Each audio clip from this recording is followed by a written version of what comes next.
This episode is brought to you by Ariston Specialties in Bloomfield, Connecticut, makers of amazing olive oils and other Greek delights. Check them out online at aristonspecialties.com. That's Ariston, Ariston, specialties.com.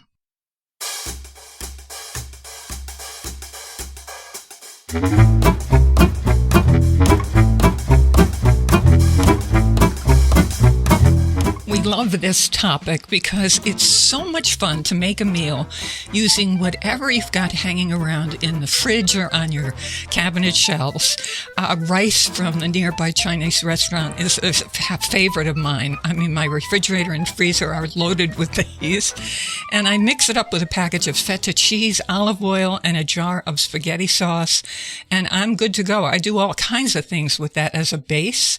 We're glad you're here. Find the all-new Faith Middleton Food Schmooze podcast, including the gang. I'm going to tell you who they are in a second, but as long as it says all new, you're in the right place.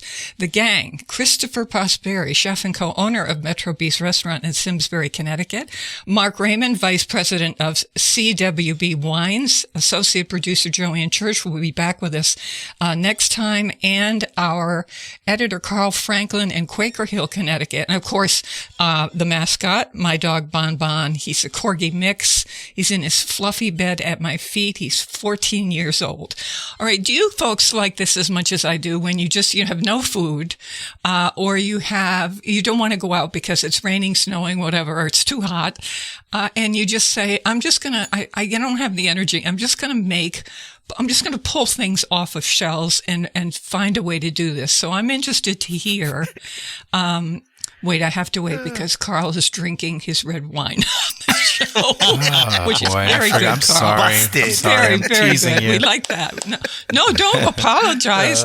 I wish I was joining you, as a matter of fact. Oh, okay. Okay. I'm just used to apologizing. That's all. All right. Well, what do you do? So let's run through it. Chris, when you have, you're doing, this is not just a good way I find to make dinner, but at my house, sometimes, all the time, this is the only way I can cook at my house because my refrigerator 90% of the time may have like a couple beers in it and a bottle of wine and some mustard and ketchup. And that's about it. Maybe there's some things in the vegetable drawer that I could salvage, but my pantry is my go-to. And this past Sunday, this is exactly how I had to cook because I was home. I wasn't feeling 100%. I didn't even feel like going to the store. So I started rummaging through the pantry cabinets and I made a mulligatawny soup. Whoa. And that's that Indian lentil soup. Oh, yeah. And let me tell you, it was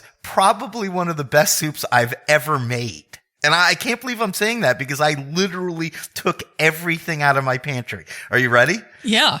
All right. So I started with, I found a salvageable onion. So I chopped that up and I threw it in a pot. And then, believe it or not, someone, I'm not sure who, but someone at one point, it could have been years ago, gave me a can of Spam. Oh.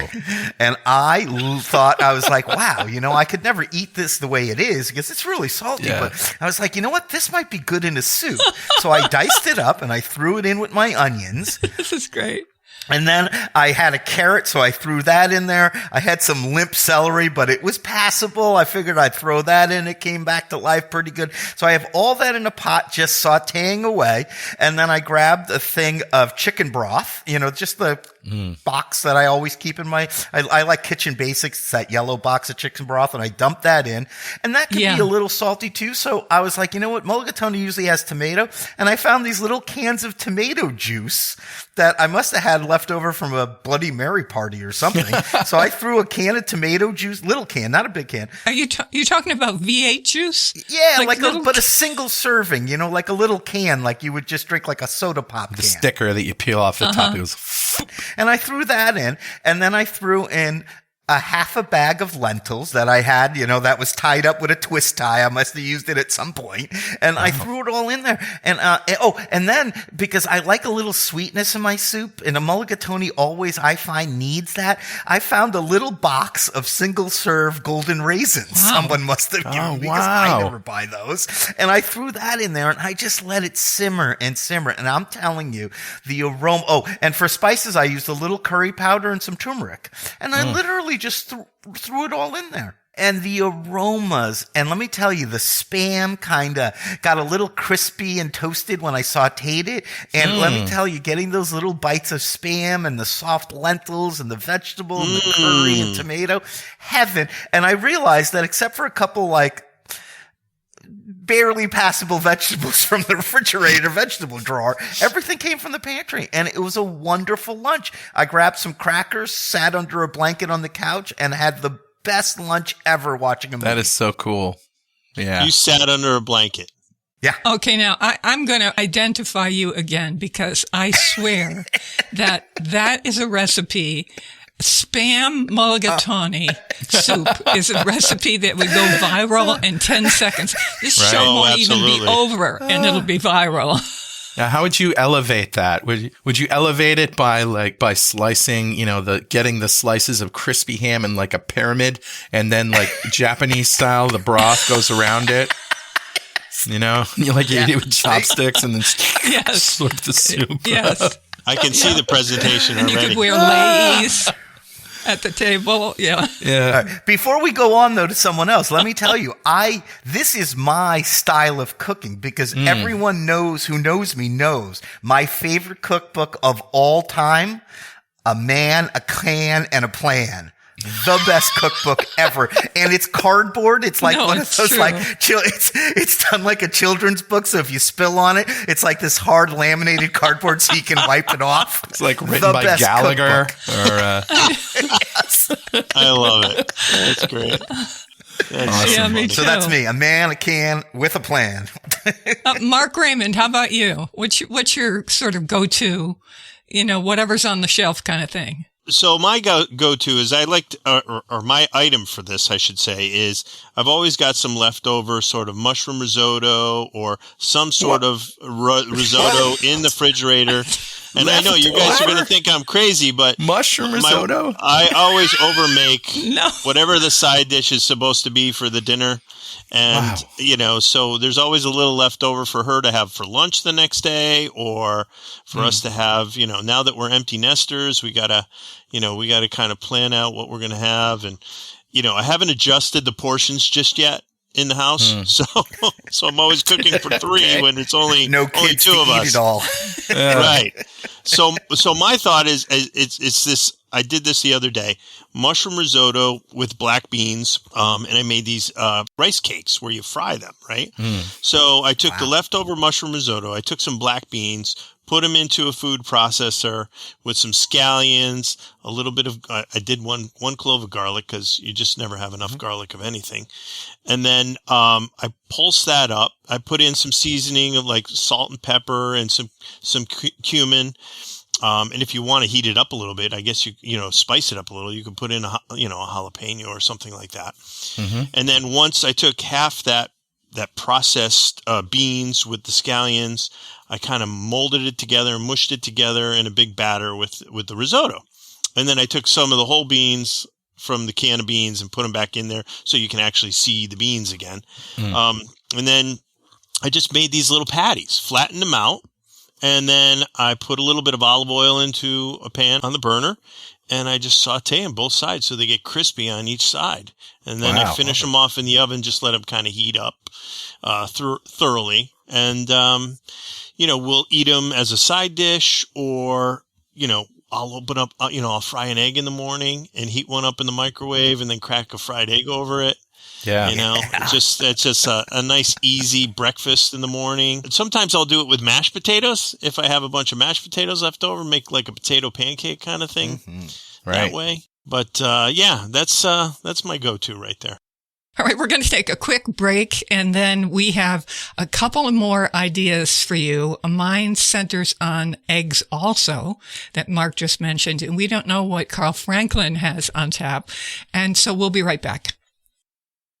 I'm Faith Middleton. This is the all-new Food Schmooze Party podcast. And as long as it says all new, you are in the right place, because we are doing these shows from scratch and having a ball as a gang together, just like we used to do.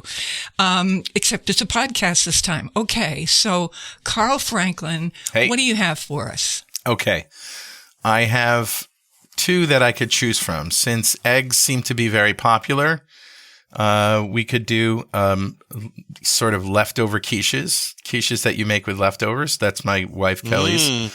Or I could talk about the grilled chicken thighs that I turned into a burrito. So you take your pick. Go with the chicken thighs. Let's go with that. Let's go with that. Thighs. Yeah, right. I want to hear that. I like that. Okay. So I'm sitting one day and I'm watching like a Food Network show, and Mahit Chauhan, the Indian chef, is on there, and she's talking about using chaat masala.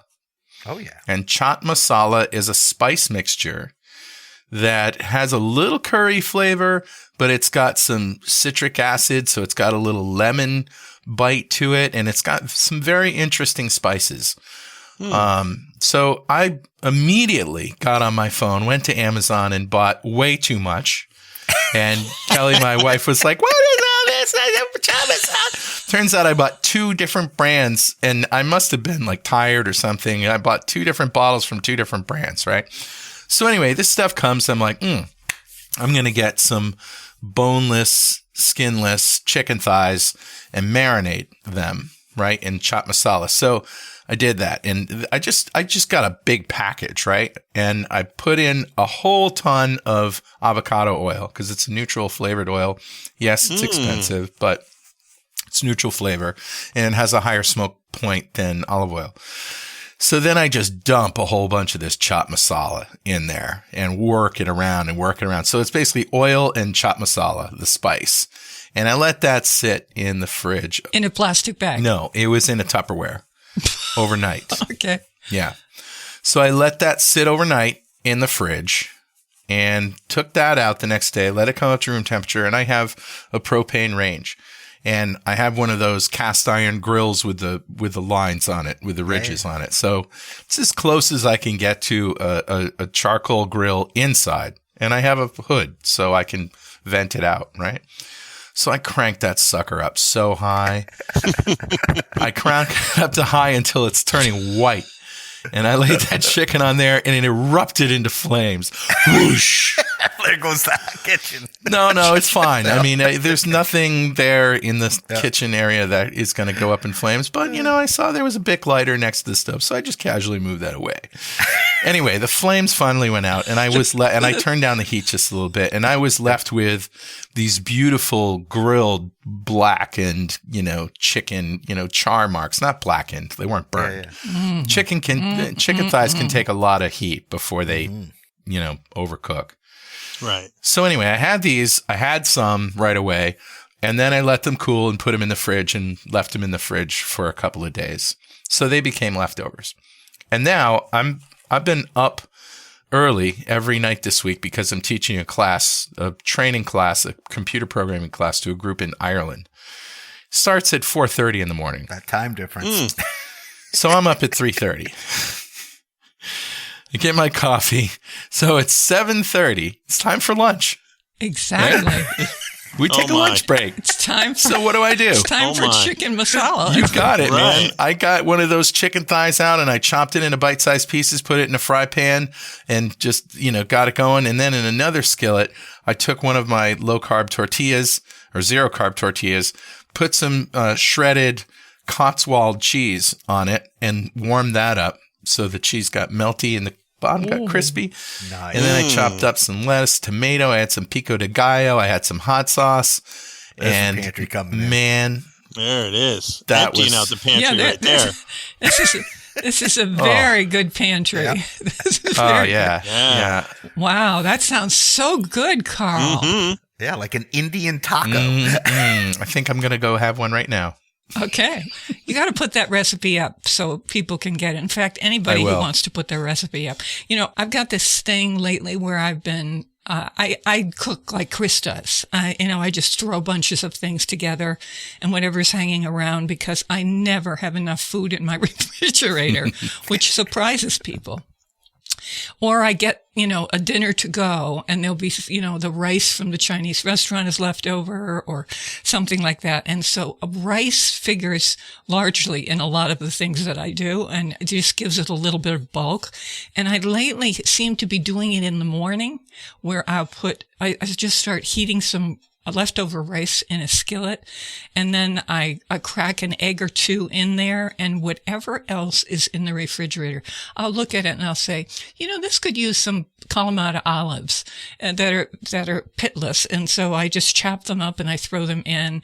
If I've got a couple of randy scallions sitting there, I'll just chop those up and throw those in, and I stir it all around. And I've got, what you might call an omelet, but it's really not. It's like a mess of stuff with tastes that appeal to me that I think this is going to be good. And I would say 90% of the time it is. I even tried feeding some of it to Bon Bon, the dog here.